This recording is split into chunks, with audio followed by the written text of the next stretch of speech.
ಅದ ಚಾನಲ್ ನೋಡಿ ಫ್ರೆಂಡ್ಸ್. ಮರ್ಸನ್ಗಡ್ಡೆ ನೋಡಿ, ಮರ್ಸನ್ಗಡ್ಡೆ ಎಲ್ಲ ತೋರಿಸಿದೆ ಅಲ್ಲ ಮುಂಚೆ ನೋಡಿ. ಇದು ಮೊನ್ನೊಂದು ಗಸಿ ಮಾಡಿದೆ ಅಲ್ಲ, ಇದ್ರ ಮೊದಲು ಮರ್ಸನ್ಗಡ್ಡೆ ಗಸಿ. ಈಗ ನಾನು ಪೋಡಿ ಮಾಡಿ ತೋರಿಸ್ತಾ ಇದ್ದೆ ನೋಡಿ. ನಮ್ಮ ಲಕ್ಷ್ಮಿ ಎಲ್ಲ ಕಟ್ ಮಾಡ್ತಾ ಇದ್ದಾಳೆ. ನಮಗೆಲ್ಲ ಕಟ್ ಮಾಡೋಕ್ಕೆ ಬರೋದಿಲ್ಲ ಮಾರಿ ನೋಡಿ. ನೀಟಾಗಿ ಒಂದೇ ಲೆಕ್ಕ ಹೀಗೆ ನೋಡಿ, ಇಷ್ಟು ದಪ್ಪ ನೋಡಿ. ಹೆಚ್ಚು ತೆಳುವು ಆಗಬಾರ್ದು, ದಪ್ಪವೂ ಆಗಬಾರ್ದು ನೋಡಿ, ಹೀಗೆ ಇರಬೇಕು. ಅದು ಇವಳಿಗೆ ಮಾತ್ರ ಗೊತ್ತಾ ಆ ಥರ ಮಾಡೋಕ್ಕೆ ನೋಡಿ. ಮಾಡ್ತಾ ಇದ್ದಾಳೆ. ಮತ್ತು ನೋಡಿ ಫ್ರೆಂಡ್ಸ್, ಒಂದು ಗೆಡ್ಡೆ ತೆಗೆದ್ರೆ ಅದು ಹಾಳಾಗೋದೇ ಅಲ್ಲಿ ಎಷ್ಟು ಸಮಯ ಬೇಕಾದ್ರೆ ಬರ್ತದೆ. ಈಗ ಒಂದು 10 ದಿವಸ ಆಯ್ತು ನಾ ಗಸಿ ಹಾಕಿ, 10 ದಿವಸ ಆಯ್ತು, ಒಂದು ವಾರ ಅಂತೂ ಆಯ್ತು. ಇನ್ನು ಏನು ಹಾಳಾಗಿಲ್ಲ ನೋಡಿ. ಎಷ್ಟು ಅಡುಗೆ ಮಾಡ್ಬೋದು ಅದ್ರದ್ದು. ಒಂದು ಗೆಡ್ಡೆ ತೆಗೆದು ಇಟ್ಕೊಂಡ್ಬಿಟ್ರೆ ಮಣ್ಣಡಿ ಇರುತ್ತೆ, ತನ್ನಷ್ಟಕ್ಕೆ ಬೆಳೆಯೋದು. ಏನು ನೀರು ಹಾಕೋದು ಬೇಡ, ಎಂತ ಬೇಡ, ತನ್ನಷ್ಟಕ್ಕೆ ಬರೋದು ಅದು ಭೂಮಿ ಅಡಿಯಿಂದ. ಎಷ್ಟು ನೋಡಿ ನಮಗೆ ಭೂಮಿಯಿಂದ ಎಷ್ಟು ಪ್ರಯೋಜನ ನಮಗೆ. ಹಾಗೆ ಈಗ ನೋಡಿ ಅದಕ್ಕೆ ಎಂತೆಲ್ಲ ಬೇಕಂತ ತೋರಿಸ್ದೆ ನೋಡಿ ಫ್ರೆಂಡ್ಸ್. ಒಂದು ಲೋಟ ಅಕ್ಕಿ ಲಾಕ್ ಮಾಡಿ ನೆನೆಸಿ ಇಟ್ಕೊಂಡಿದೆ. ಇದಕ್ಕೆ ಮೆಣಸು, ಕಡಲೆಬೇಳೆ, ಉದ್ದಿನಬೇಳೆ, ಮೆಂತೆ, ಬೇವಿನ ಎಲೆ, ಕೊತ್ತಂಬರಿ, ಇದಿಷ್ಟು ಸಾಮಾನು ಬೇಕು ಫ್ರೆಂಡ್ಸ್. ಇದನ್ನೀಗ ಎಲ್ಲ ಹುರ್ಕೊಂಡು ಅರಿಬೇಕು. ಈಗ ಫಸ್ಟ್ ಹುರಿದ ಹೇಗೆ ಅಂತ ತೋರಿಸ್ತೇನೆ. ಕಡಲೆಬೇಳೆ ಒಂದು 2 ಟೇಬಲ್ ಸ್ಪೂನ್ ಇಟ್ಕೊಂಡೆ.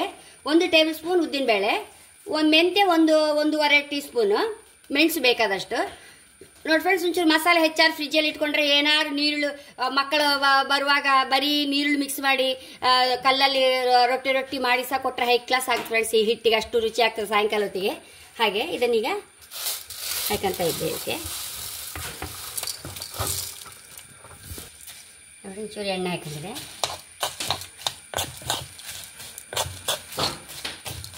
ಲಾಸ್ಟಿಗೆ ಹುರಿದಾದ್ಮೇಲೆ ಕೊತ್ತಂಬರಿ ಹಾಕೊಳ್ಳಿಕ್ಕೆ ಒಂಚೂರು ಸಾಸಿವೆ ಹಾಕಬೇಕು ನೋಡಿ.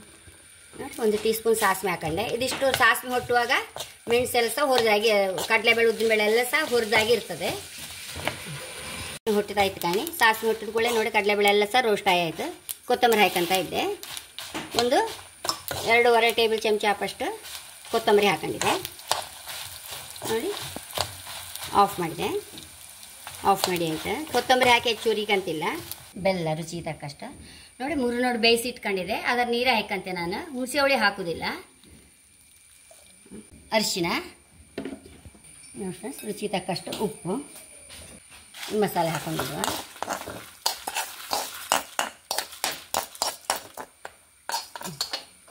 ಇಷ್ಟು ಕಾಯಿ, 2 ಟೇಬಲ್ ಸ್ಪೂನ್ ಅಪ್ಪಷ್ಟು ಕಾಯಿ ಹಾಕಂತ ಇದ್ದೆ. ಇದನ್ನೀಗ ಹರ್ಕೊಂಬರ್ತೇನೆ. ಅರ್ದು ಇಟ್ಕೊಂಡಿದೆ.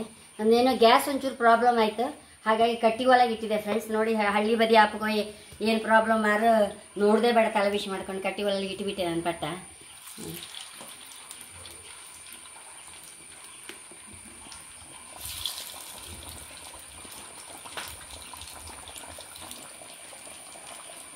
ಕೆಸಿನ ಗೆಡ್ಡೆ ಕ್ಯಾನ್ಸರ್ಗೆ ಒಳ್ಳೇದಂತೆ, ಆರೋಗ್ಯ ಇದು ಹಾರ್ಟಿಗೆ ಒಳ್ಳೇದಂತೆ ನೋಡಿ. ಆ ಗೆಡ್ಡೆ ಅದು ಸಹ ಅದ್ರ ಅಷ್ಟೆಲ್ಲ ಪ್ರಯೋಜನ ಇತ್ತು ನೋಡಿ. ಹಾಗೆ ಇದ್ರ ಸಹ ಏನಾದ್ರು ಮರ್ಸನ್ಗಡ್ಡೆ ಸಹ ತನ್ನಷ್ಟಕ್ಕೆ ಆಗುದು ನೋಡಿ. ಏನಾದ್ರು ಒಂದು ಆರೋಗ್ಯ ಪ್ರಯೋಜನ ಇರ್ಬೋದು ಇದರಿಂದ. ನಾನು ಎಷ್ಟು ತಿಂದರೂ ಏನಾಗೋದಿಲ್ಲ ಫ್ರೆಂಡ್ಸ್. ಹಾಗೆ ಹೇಳೋಕ್ಕೆ ಇಷ್ಟಪಡ್ತೇನೆ ನಾನು. ಫ್ರೆಂಡ್ಸ್ ಕಾಯ್ತಾ ಇತ್ತು. ಕಟ್ಟಿ ಒಲೆ ಹಾಕೋ ಏನು ಪ್ರಾಬ್ಲಮ್ ಇಲ್ಲ, ಹೈ ಕ್ಲಾಸ್ ಆಗುತ್ತೆ, ಇನ್ನೂ ಹೈ ಕ್ಲಾಸ್ ಆಗುತ್ತೆ.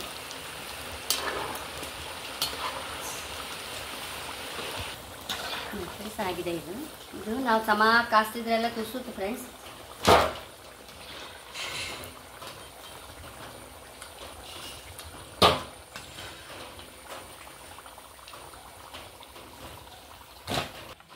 ನೋಡಿ ಫ್ರೆಂಡ್ಸ್, ಎಷ್ಟೋ ರುಚಿಯಾದ ಮಸನ್ಗಡ್ಡೆ ಪೋಡಿ ರೆಡಿ ಆಗಿದೆ ನೋಡಿ.